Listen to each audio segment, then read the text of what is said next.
홍 박사가 가기 전에 우리가 사진을 찍어야 되는데 그거는 이 발표가 끝나고 토론이 끝나고 가기 전에 우리 잠깐 이 사진을 찍도록 그렇게 이제 하겠습니다. 우선 이장은 박사가 이게 뭐 자료가 하도 많으니까 그거 다 하려면 뭐 몇 시간 걸리고 그래서 요약해서 한 40분 정도로 그렇게 준비해 주시고 우리가 아주 의미 있고 생산적인 토론이 이어지기를 기대합니다. 우선 그러면 우리 이 박사 시작하시죠. 예, 뭐 저기 제가 뭐 군비 경쟁이라고 할까, 뭐 군비 지출 뭐 이런 거 남북한 뭐 군사력 비교 이런 거 했던 거는 10년이 넘었고요. 제가 대학원생 때 이제 공부를 했었는데 박태환 교수님께서 퍼블리시한 논문 도입하니까 한번 발표하라고 하셔가지고 안 하던 짓을 한 10년 만에 하더라고. 뭐 저 나름대로 굉장히 고생해서 들었었습니다. 고생해서 들었었고 이게 좀 정리된 생각이 있으면 컴팩트하게 하고 싶은 얘기만 딱딱 쓰면 되는데 오랜만에 하다 보니까 이것저것 정리해서 쓰다 보니까 좀 이렇게 많은 소주제를 다룬 뭐 망라적인 그런 글이 돼버렸습니다. 그러니까 망라적인 글이 되다 보니까 오히려 왜 이건 안 넣냐 이런 코멘트가 많으시더라고요. 단어 쓰면 책 한 권 나올 뻔했습니다. 근데 뭐 아무튼 뭐 좀 미흡하지만 어쨌거나 뭐 비전문가라면 비전문가로서 하여튼 뭐 가능한 자료에 충실하려고 해서 쓴 글이라는 걸 말씀드리고요. 먼저 이제 기본적인 시각은 이런 겁니다. 남북한 군비 통제라고 하는 것이 남북한만 가지고 봐서 되는 문제냐 라는 이제 문제의식을 가지고 있고요. 그래서 군비 경쟁이라는 것도 남북한 군비 경쟁이 아니었다. 제 이제 그런 주장은 그런 것입니다. 그러니까 북한이라는 나라가 미국의 위협을 늘 얘기하면서 살아왔는데 남한이 뭐 군비 경쟁 조금 했다고 동시에 뭐 군비 지출을 막 늘리고 우리나라도 물론 북한을 위협으로 생각해서 북한에 대응하기 위해서 군비 증강을 해온 것은 사실이지만 또 미국과의 관계 이런 것들에 의해 가지고 또 군비 증강 속도가 달라지고 규모가 달라지고 또 제가 뭐 노무현 정부 얘기 왜 이렇게 많이 써놨냐고 이제 지적하신 분도 계셨습니다만은 그때를 계기로 해서 이제 북한의 위협보다 우리가 요즘 잠재적 위협 뭐 이런 식으로 얘기하는 여러 가지 요인들, 동아시아, 동북아시아 주변 국가의 관계, 주변 국들 간의 관계, 주변 국들의 군비 증강 이런 것들을 고려하면서 새로운 요인을 앞에 내세우면서 군비 증강을 해오게 된 것이죠. 그러니까 이런 문제들이 여러 가지가 고려되면서 이걸 봐야 되고 그래서 이 남북한 군비 통제라든가 이 군비 통제를 하는 게 결국은 평화를 구축하기 위한 것인데 평화 구축의 과정 이런 것들도 다자적인 관점에서 그리고 일면적이 아닌 그 다면적인 관점에서 봐야 되고 또 군비 통제도 결국은 북이 재래식 군비 통제는 포기하고 핵 개발로 나선 거 아니겠습니까? 그렇게 보면 재래식과 핵을 딱 구분해가지고 핵 문제는 뭐 all와 nothing으로 북미 간의 중심이 돼가지고 딱 해결하고 군비 통제는 또 재래식 옛날에 하던 식으로 뭐 어떻게 남북 간의 관계에서 뭐 처리하고 이게 잘 안 될 거다라는 이제 예측을 하고 그러면 이걸 묶어서 뭐 풀어보는 방안을 뭐 생각해봐야 되지 않느냐 이런 이제 주장을 펴는 겁니다. 뭐 뚜렷한 뭐 아주 좋은 방안을 제시하지는 못했습니다만은 이제 그런 시각에서 이제 글을 썼다는 점을 이제 먼저 말씀드리고요. 그래서 이제 제 주장을 입증하기 위해서 이제 남한의 군비 지출주의, 북한의 군비 지출주의를 이렇게 소개를 해놨는데 이제 북한이 이제 50년대, 60년대 초까지 뭐 50년대는 얼마나 지출했는지 사실 모르고요. 뭐 전쟁 때 하고 전쟁 때까지는 뭐 양쪽 다 막 쏟아 부은 겁니다. 그러니까 막 쏟아 부었지만 그러니까 뭐 국가 예산에 뭐 몇십 %씩 쏟아 부은 거죠. 전시에는 막 쏟아 부은 거고 국가 예산의 첫 번째가 군사비인 거죠. 당연히 그런 것이고 50년대는 북한이 얼마나 쏟아 부은지 파악도 안 되고 근데 뭐 전후 회복에 포인트를 맞추고 있고 중국군이 와 있었으니까 많이 쓰진 않았을 거라고 생각은 하지만 파악이 안 되고 이제 60년대부터 한 거는 뭐 이른바 기밀 발언, 이 군사하는 분들 사이에서는 그 중요한 자료인데 노동당 대회에서 했던 기밀 부수상의 발언 뭐 이런 걸 통해 가지고 한 19% 하다가 또 4대 군사 노선 하던 때부터는 70년대 초까지 30%까지 지출을 했고 이런 거는 이제 파악이 되고 있습니다. 그런데 우리는 그때 당시까지도 거기에 대응해서 북한이 4대 군사 노선하고 30%씩 막 하니까 우리도 막 방위비 지출 늘려가지고 막 했느냐 그런 건 아니라는 거죠. 그런 건 아니고 이제 일단 미국과의 관계, 그 다음에 경제 성장 우선시하는 정책 이런 걸 펴면서 그 당시에는 물론 계획은 있었으나 그렇게 많은 투입은 하지 못하다가 70년대 초반에도 뭐 군 현대화 계획 같은 건 있었지만 그렇게 못하다가 70년대 중반 가서 74년부터 이제 바뀌기 시작하게 되는데 그런 것에는 오히려 동맹과의 관계, 그러니까 미군 광 독트린 이후에 미군이 뭐 철군을 일부 미군 감축이 되고 뭐 이런 여러 가지 관계들, 그 다음에 열람적인 상황들 뭐 이런 것들이 고려되면서 이게 그 지출이 늘어나게 되고, 그래서 80년대 초반까지는 또 이제 우리나라가 잘 살게 되면서 미국이 한뭐 GDP에 뭐 저기 뭐야 6%는 지출해야지 뭐 이런 식의 뭐 압력이 들어가지고 80년대 초반까지 전두환 정권 초반까지는 상당히 많은 이제 재정 대비 지출이나 GDP 대비 지출이 상당히 많아졌다가 그 다음에는 이제 IMF가 그 거시경제 안정시켜야 된다고 이제 전두환 정부에게 이제 얘기를 하기 시작하고 이런 걸 이제 받아들이면서 또 줄어들고 냉전 이후에 또 위기 의식이 조금 적어지면서 조금씩 더 줄어들고 그러다 IMF 사태 터지니까 더 줄어들고 그러다가 이제 노무현 대통령이 나와가지고 우리가 뭐 북한만 보고 군비 증강할 게 아니다 뭐 이런 입장이 들어서면서 좀 늘어나고 그러다가 이명박 대통령은 이제 한미 동맹을 강화해가지고 미국의 군사력을 연합 전력을 잘 활용해야 된다 이런 입장도 있고 그때 또 세계 금융위기가 터지죠 2007년부터 그러니까 또 좀 줄어들고 박근혜 정부 때 또 좀 줄어들었다가 문재인 정부에서 다시 늘어나고 이렇게 가는 것이 북한의 군비 지출하고 꼭 이렇게 맞지는 않는다는 것입니다. 그리고 언뜻 보면 북한이 핵을 개발했으니까 노무현 정부가 뭐 거기 대응해서 국방비를 늘렸느냐 그것도 아니고 제가 뭐 위협 인식에 대해서 대통령 연설문까지 거론하면서 이렇게 대통령 발언 같은 걸 추적해서 얘기한 이유가 그것도 아니고 이명박 정부, 박근혜 정부가 핵실험하고 했지만 거기에 대응하기 위해서 물론 그 분야에 군사비를 많이 투입한 거고 거기에 대응하기 위한 전력을 갖추는 데는 군사비를 투입했지만 전체 군사비가 거기 더 많이 투입됐냐 그것도 아니고 지금 문재인 대통령이 또 뭐 핵을 막기 위한 군사비 물론 투입하고 있습니다. 전체적인 뭐 중기 계획도 나왔습니다만 그것도 북한의 위협만을 고려해가지고 그렇게 하고 있는 것은 아니다는 이제 말씀을 드렸고요. 북한 거는 이왕에 이제 북한 거는 이제 사실은 추정 자체가 어렵습니다. 추정 자체가 어려운데 대체로 80년대, 90년대는 이제 국방비가 이제 줄었다고 보는 것이죠. 이 사람 저 사람이 추정하는 사람들 격차는 굉장히 큽니다.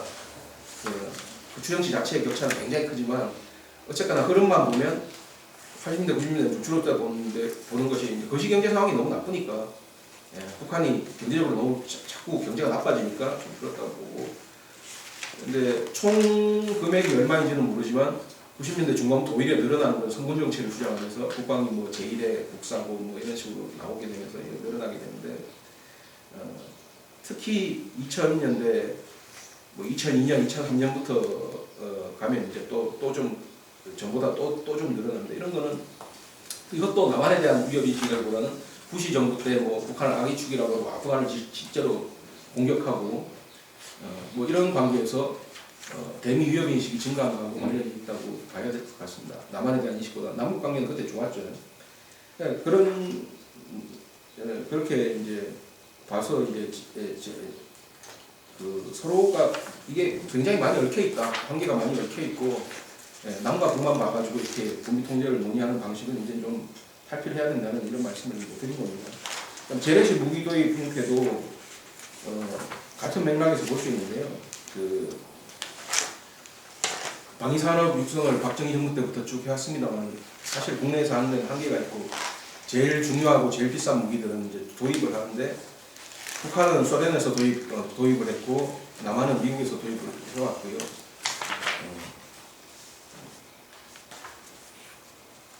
근데 그 북한이 도입하는 거는 이제 90년대 초에 되면 다 부시게 되죠. 그 소련한테서 80년대 말에 고르바초프한테서 뭐 미그 29 같은 거 받아온 데를 마지막으로 해가지고 거의 다 끊기게 되고요. 외국에서 그냥 받아올 수도 없게 되고 뭐 차관 형식으로 받아오기도 하고 이랬는데 그것도 안 되게 되고 사올 돈은 없고 뭐 이런 상황이 된 거고 그럼에도 불구하고 그 이후 그러면서 이제 핵을 개발하게 되는데 남한은 여기에 대응하면서 그 주로 핵에 대응하기 위한 군사력을 늘렸다기보다는 주변 환경을 고려한 동아시아 정세 이런 걸 고려하고 하면서 이제 첨단 무기들을 이제 도입하게 되는데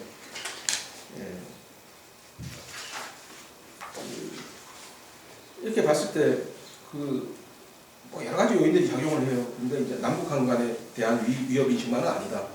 주변의 여러 국가들에 대한 위협 인식, 북한의 경우는 미국에 대한 위협 인식. 그다음에 대통령의 성향, 자주국방을 강조한 박정희 대통령이나 노무현 대통령, 문재인 대통령, 뭐 노무현 대통령이나 문재인 대통령의 자주국방이라는 건 이제 전자권 전환하고 직접 연결되어 있습니다만은 이런 성향, 그다음에 이명박 대통령의 또 경제적 효율성을 강조하는 국방에서도 효율성을 강조하는 그런 성향이라든가 김대중 대통령의 평화적 관리를 중시하는 성향 이런 것들이 있을 때는 국방 지출이 많이 이제 감소가 됐다, 감소 추세를 보였다 뭐 이런 것들, 그다음에 동맹 요인이 굉장히 크고 뭐 이런 것들입니다. 그리고 뭐 외국에서 흔히 얘기하는 뭐 관료 정치 모델이라든가 군산복 합체 모델 이런 건 한국에 잘 안 맞습니다. 안 맞고요. 군산복 합체가 그렇게 크지도 않고 산업계의 영향이 큰 게 아니라 정부 쪽 영향이 너무 크고요. 그리고 대통령의 정책 결정력이 너무 세가지고 관료 정치도 잘 안 맞아 들어가고 그런 걸로 저는 보고 있습니다. 여기서 언급을 안 했습니다만. 그래서 그러면 군비 통제는 어떻게 됐느냐? 그동안에 북한은 바로 군비 감축, 우리가 흔히 말하는 구조적 군비 통제, 바로 군비 감축 하든지, 군비 감축도 하면서 뭐 신뢰 구축도 하고, 뭐 5년적 군비 통제도 하든지, 뭐 이런 식이에요. 바로 병력 몇 대 몇으로 줄이자 그러고, 뭐 무기 수를 뭐 맞춰서 감소하자 그러고, 물론 뭐 무기의 질적 재고를 뭐 막자 이런 제안도 했었습니다. 이런 입장에 비해서 남한은 이제 한 60년대까지는 아예 대꾸를 안 했고요. 군비 관련 제안에 대해서 대꾸를 안 했고 70년대 넘어오고 80년대 오면서는 이제 선신뢰 구축 후 군비 통제를 이제 주장을 했는데 그 기술적으로 선신뢰 구축이라고 하는 거는 바로 무기를 없애지 못하지 않습니까? 서로 정말로 없앴는지 뭐 어디 무슨 짓을 하는지 뭐 알 수가 없으니까. 그러니까 이제 군사적으로 어떤 군비 감축으로 갈 수 있는 그 전 단계로서의 군사적인 신뢰 구축을 해야 되고 군비 통제도 운영적 군비 통제부터 하면서 또 신뢰를 조금 더 쌓아가지고 그 다음에 구조적 군비 통제로 넘어가고 이런 걸 말하는 거예요. 근데 우리 남한에서 주장하는 거는 군사적 신뢰 구축만 말하는 게 아니고 옛날에는 정치적 신뢰 구축을 얘기를 했고 그 다음에 김대중 정부나 노무현 정부 같은 진보 정부들은 경제 교류, 사회 교류의 확대 이런 걸 통해서 나라와 나라가 신뢰가 구축이 돼야 그 다음에 정치 군사적 관계도 군비 통제로 갈 수 있고 정치적으로는 통일의 길로 갈 수 있고 뭐 이런 식의 접근을 했다는 것이죠. 근데 이제 그거는 그게 이제 기능주의하고 기능주의의 영향을 받은 건데 이른바 기능주의의 영향을 받은 건데 그거는 역사적으로 볼 때 안 맞는 것 같다는 주장을 저는 이제 한 겁니다. 그래서 뭐 군사적 신뢰 구축 조치가 필요 없다는 게 아니고요. 당연히 군사적인 과정에서는 군사적 신뢰 구축이 있고 운영적 군비 통제도 되고 뭐 그 다음에 구조적 군비 통제로 가야 되는 것이지만 북한이 일단 그 역사적으로 보면 그렇지 않은 이제 그 적대국들이 화해해가지고 뭐 친하게 지내고 뭐 적어도 이제 전쟁의 위협은 없어지고 이런 걸 연구한 연구자들이 꽤 있습니다. 많지는 않습니다. 소수지만 많지는 않은데 중동 쪽에 이제 많고요. 주로 뭐 중국 미국 사람들도 뭐 중동 쪽 사례를 많이 연구하고 그다음에 뭐 미소 냉전 사례도 연구하고 아프리카 뭐 여러 가지 사례를 연구하는 학자들이 있는데 그런 사람들이 보면은 처음에는 군사적 조치만 하기를 바라지 사회경제적 통합이 이루어질 수 있는 그런 교류를 원하지 않는다는 겁니다. 왜냐하면 잘못하다가 우리의 자율성이 훼손될 수 있다. 심하게 말하면 먹힐 수 있다. 이런 두려움이거든요. 네. 그래서 군사적인 데서만 딱 하지 뭐 사람들이 왔다 갔다 하고 경제적으로 하고 하는 것을 두려워하는 경향이 있다는 거예요. 회피하는 경향이 있다는 거예요. 그래서 유럽의 경우도 우리가 자꾸 유럽 뭐 CSC나 유럽연합 얘기 자꾸 하지만 그것도 처음에 독일한테서 전쟁을 이기고 나서 독일의 영토의 일정 부분에 관여하고 있던 부분을 이제 넘겨주고 전후 영토만이라도 보장을 해주고 그다음에 평화적인 관계를 유지하는 그게 선행이 됐기 때문에 유럽 뭐 석탄 공동체도 나오고 뭐 유럽 경제 공동체도 나오고 유럽 연합도 나오고 하는 것이라는 거죠. 근데 뭐 이거는 다 마찬가지라고 봅니다. 아시아로 넘어가도 정치적 통합 덜컥 문제했는데 홍콩이 지금 저렇게 돼 있고요. 이게 군사적인 문제는 아닙니다. 군사적으로도 지금 개입 가능성을 염려하는 상황이 되고요. 대만과 중국 관계도 마찬가지죠. 국민당 정권이 교류 협력을 강조하면서 인적 교류가 늘어나고 했는데 사람들 간의 사이는 더 멀어지고 당장 뭐 군사적 위협을 받고 있는 건 아닙니다만 선거 과정에서 뭐 군사적 위협이 가해진 사례들도 있었고 정치적인 거, 군사적인 거가 경제적인 거, 문화적인 거가 먼저 교류 협력이 높아지면 그대로 넘어간다는 거는 이게 아니라는 게 사례로 이미 저는 입증이 됐다고 봅니다. 여러 국가에 의해서. 그래서 한국의 경우에도 이게 먼저 남북 간의 사회 문화 교류, 경제 교류에서 잘 되면은 뭐 군사적인 거, 그다음에 정치적인 관계가 개선될라는 보장도 없지만 저는 일단 사회 문화 교류, 경제 교류가 군사적인 분야에서의 안전 보장이 서로에게 좀 이루어지지 않는 한은 안 될 거라고 봅니다. 그러니까 북한 사람들이 관심이 없어요. 우리는 사회 문화 교류를 중요시하고 이게 정치적 부담이 없어서 북한도 호응할 수 있다라고 주장을 하는데 북한이 사회 문화 교류를 대규모로 받아들인 적이 없어요. 왜냐하면 불편하거든요. 남는 돈은 없고 그거 해가지고 올 때마다 뭐 몇백만 원씩 떨어뜨리고 간다면 이제 하겠죠. 그렇지만 정상적인 사회 교류를 하면 자기들이 남는 게 없어요. 남는 거 없고 괜히 남한 사람들 잘 사는 거나 북한 사람들한테 직접 보여주고 또 뭐 북한 사람들 또 이산가족 상봉 한번 하더라도 갔다 오고 나면 또 다시 또 정신교육 시키고 뭐 이게 다 해야 된다는 거예요. 꼴찌만 아픈 것이죠. 경제교류도 경제적으로 통합을 우리는 원하고 북한도 된다고 보는데 저 사람들이 우리한테 안 먹힌다는 보장이 있어야지 그걸 반기는 것이죠. 흡수통합을 두려워하는 입장에서 경제교류를 가르칠 리가 없고 그런 것이라는 겁니다. 그래서 군사 군비 통제라든가 정치적으로 북한의 자율성, 북한 정권의 뭐 안정을 보장한다는 여러 조치들이 있지 않나 하는 그런 방향에 접근 어려울 것이라는 점에서 이제 그 신뢰구축 얘기, 선신뢰구축 군비 통제는 올바른 접근이 아니다라는 얘기를 이제 좀 했습니다. 그리고 뭐 갈등 억제, 갈등 규제, 갈등 타결, 갈등 해소 이거는 이제 좀 일관적인 흐름에서 한반도 신뢰 프로세스를 좀 보자. 그러면 그 사이에서 군비 통제가 어떤 위치에 있는지를 좀 보자라는 측면에서 이제 제가 이제 쓴 것인데 군비 통제는 갈등 억제의 수단이고 갈등을 타결할 수 없습니다. 군비 통제 가지고. 그러나 군비 통제와 이게 갈등 규제가 흔히 생각하듯이 갈등 규제가 돼서 군비 통제가 되고 나면 한반도 평화체제 같은 게 구속돼서 갈등이 타결되는 게 아니고 같이 가서 군비 통제도 제대로 되기 위해서는 평화협정 같은 게 맺어져서 갈등 타결이 돼야 되고 갈등 타결된 다음에 이게 제대로 굴러가기 위해서는 군비 통제를 통해 가지고 실질적인 위협이 좀 줄어들어야 되고 뭐 이런 식으로 접근하는 것이 옳은 방향이 아닌가라는 생각을 하고 그 다음에 이제 일부에서 얘기하는 뭐 진정한 평화는 뭐 통일을 통해서 찾을 수밖에 없다 그러는데 통일 이후에 내전한 나라가 굉장히 많습니다. 그런 나라들이 많고 통일을 6.25 전쟁도 어떻게 보면은 북한의 김일성이 통일을 하겠다고 일으킨 전쟁 아닙니까? 통일이라는 명제, 갈등 해소를 목표로 해가지고 했는데 뭐 일제 36년 피해보다 더 큰 피해가 일어난 그런 어마어마한 갈등 현상이 벌어지고 어마어마한 상황이 벌어진 그런 예가 있고요. 한반도 내에서.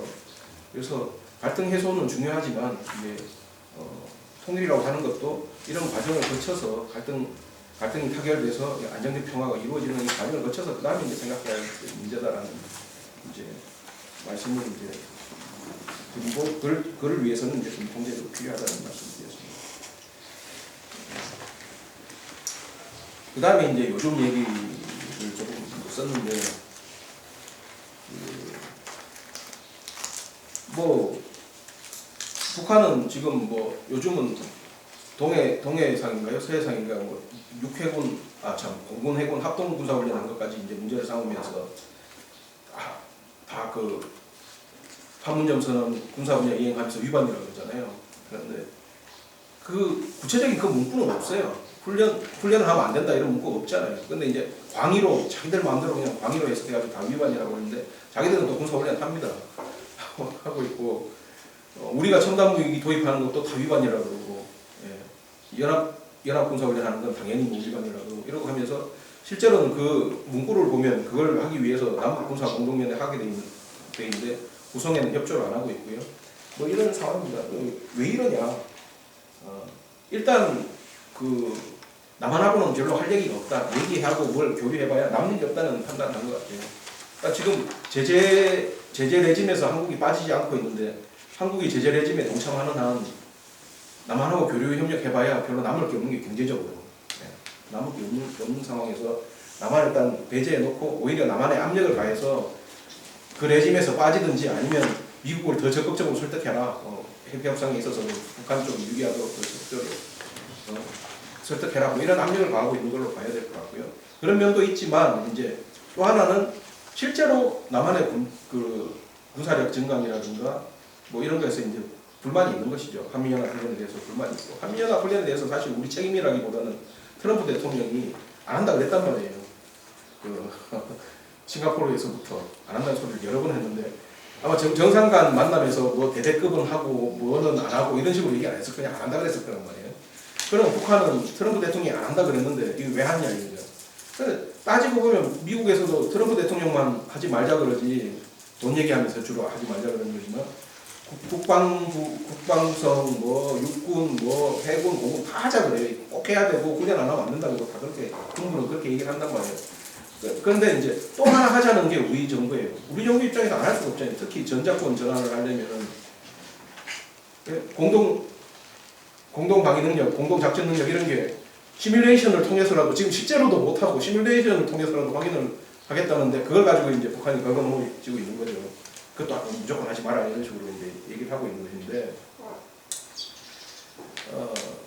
뭐 연합훈련은 그렇다 치고 이제 군비 증강 같은 경우는 뭐 F-35가 일단 들어왔고 감시 자산으로는 글로벌 호크 같은 게 들어왔고요. 이제 3만 톤급 대형 수송선이라는 거 비행기를 띄우겠다는 거 아닙니까? 사실 경항공모함을 만들겠다는 거 이런 것들이 이제 나오고 있는데 이거는 북한으로서는 심각한 위협으로 볼 수 있다고 봐요. 입장을 바꿔놓고 생각을 하면 북한의 방공망이라는 게 레이더 같은 거는 사실 북한 자체적으로 개량하는 데는 한계가 있어서 어디 도입해 올 수도 없잖아요. 지금 소련이나 중국이 북한에게 뭐 최첨단 레이더를 주기는 특히 제재 레짐하에서 주기는 거의 불가능한 것이고 근데 F-35는 스텔스 기능이 있고 특히 이제 참수작전이라는 걸 박근혜 정부나 이명박 정부 때 이제 특히 박근혜 정부 때 많이 강조를 했었는데 F-35 같은 거는 이제 그 훈련을 한단 말이에요. 지상 목표물 타격 훈련 같은 거 한반도에서 다 했었단 말이에요. 그러면 북한 입장에서 이제 굉장히 부담스러운 무기죠. 굉장히 부담스러운 무기인데 이런 것들이 들어오는 거. 그러다가 이제 35A만 해도 골치 아픈데 35B 들여온다는 얘기는 경항모에서 띄우겠다는 거 아닙니까? 항공모함에서 F-35가 뜨면은 육해에서 막 뜨면은 북한이 그걸 어떻게 막겠어요? 막을 방법이 없겠죠. 자기들이 동맹국이 있는 것도 아니고 골치 아픈 거예요. 그래서 적어도 우리가 뭐 협상을 하는 데 있어가지고 남북 간의 대화가 되고 북미 협상에 있어서건 그 사람들이 실질적으로 위협을 느끼는 거에 대한 그 인식은 있어야 된다는 얘기죠. 인식은 있어야 된다는 얘기고 물론 뭐 우리 무기가 몇 개 갖다 놓은 게 무슨 큰 의미가 있겠습니까? 미국 전력이 있는데 미국 전력에 비하면 한국군이 도입하는 그 자산이 얼마 되지 않는데 뭐 그렇게 생각할 수 있겠습니다만 어쨌거나 이제는 북한이 두려워하는 뭐 최첨단 무기, 전략자산 이런 것이 미국의 문제가 아니고 미국만의 문제가 아니고 한국군도 이제 그런 걸 도입하기 시작한다는 것이죠. 그렇게 봤을 때 이제 재래식 군비 통제의 성격도 완전히 달라질 수밖에 없다는 거예요. 옛날처럼 동수 감축, 동률 감축. 북한이 이제 그런 주장은 절대 안 할 겁니다. 그 사람들 비행기 200대 있고 우리도 200대가 있는 게 무슨 의미가 있겠어요? 우리가 F-35가 몇십 대 있으면 아무 의미가 없는 것이죠. 자기는 제일 좋은 비행기가 미그 29인데 아마 그런 얘기를 앞으로 하지 않을 겁니다. 하지 않을 것이고 모르죠. 뭐 지상군 같은 경우는 숫자라도 자기들이 많아야 된다고 생각할 수도 있고 장비가 떨어지니까요. 이런 상황이 왔기 때문에 핵협상뿐만이 아니라 아마 평화협정으로 가는 과정에서 남북한강 군비통제도 중요한 의제로 등장할 수밖에 없을 것이다라는 이제 저는 생각을 가지고 있고 또 북미협상이라고 하는 게 물론 핵협상이지만 관계 정상화 뭐 평화협정 여러 가지가 있지 않습니까? 그렇게 보면 미국한테도 아마 첨단 무기 팔지 마라 이런 소리를 할 수 있다고 봐요. 아직까지는 안 했던 것 같지만 그러면 이제 그 협상 자체가 핵만 얘기하는 협상이 아니게 되어버리는 거죠. 재래식 군비통제까지 들어가는 협상이 될 수가 있게 되고 남한의 재래식 전략하고도 연결되는 협상이 될 수 있고 이렇게 될 가능성이 있다고 이제 저는 보고 있고요. 그래서 핵 따로, 재래식 따로, 남한 군사 따로, 미국 군사 따로, 북한 군사 따로 이런 거는 이제는 한계에 도달하지 않았나.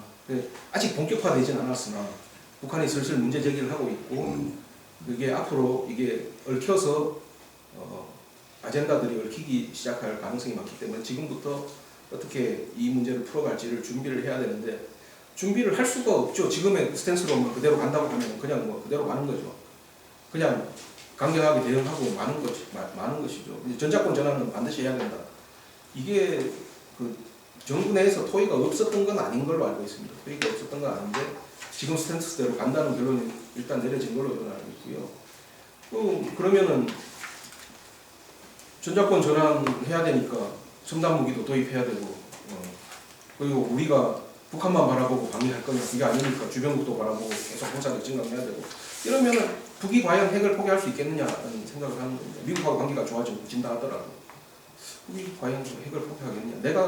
내가 북한 사람 같아도 포기하기 어렵지 않겠느냐. 그렇다고 몇 번 토론문에서 몇 분이 이제 연명하신 것처럼 북한이 핵을 포기하는데 그럼 우리가 재래식 전력을 증강을 안 할 수 있느냐. 그것도 맞는 말씀이죠. 그러니까 같이 가야 되는 것이죠. 같이 그러니까 북이 어떤 걸 포기하면 우리가 재래식 전력 증강을 유예를 할 수 있고 북이 뭐 어느 선까지 포기를 하면 우리가 재래식 증강을 도입을 어떤 종류의 무기 도입을 멈출 수 있고 이런 걸 이제 같이 가는 방향으로 협상판이 지는 것이 결국은 평화체제로 가는 길이 아니겠느냐라는 이제 말씀을 드린 겁니다. 그러니까 물론 단기적으로는 그게 굉장히 어렵고요.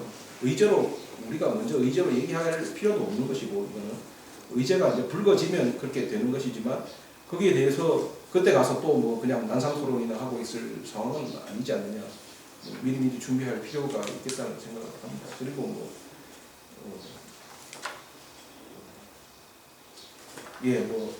그런 아이디어입니다. 그런 생각이고요. 제가 이게 여러분이 오셔가지고 비공개라고 할 수도 없습니다만 어쨌거나 카메라도 없고 일반 청중도 없는 자리니까 이런 말씀 드리지 제가 연구소 보고서에 이런 얘기 있을 수도 없는 것이고요. 우리가 먼저 이렇게 쓰면 북한이 또 반응을 하니까 그렇게 쓸 수도 없어요. 안 읽는 것 같아도 많이 있더라고요. 북한 사람들이 많이 읽고 반응을 보이기 때문에 쓸 수도 없는 것이지만은 여기 여러 전문가님들 계시고 한 자리에서 제가 오랜만에 해서 저는 전문성이 별로 없다고 할 수도 있습니다만 제 생각을 잠깐 말씀드려봤습니다. 감사합니다.